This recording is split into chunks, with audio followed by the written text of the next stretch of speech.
All right, let's take a look at a beautiful surge protector. Now, this one right here is very elegant. It has a couple power stations. It has 6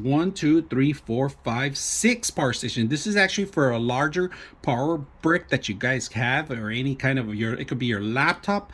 Off and on button. It triggers automatically to turn off when a surge goes higher than turns off.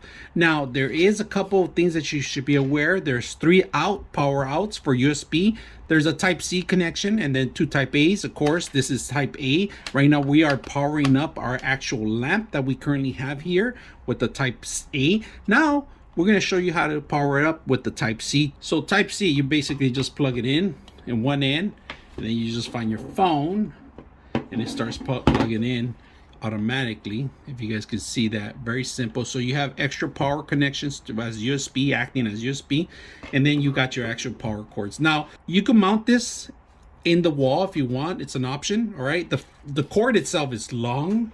It's a 3-prong cord. It's about 6 feet long, the cord itself.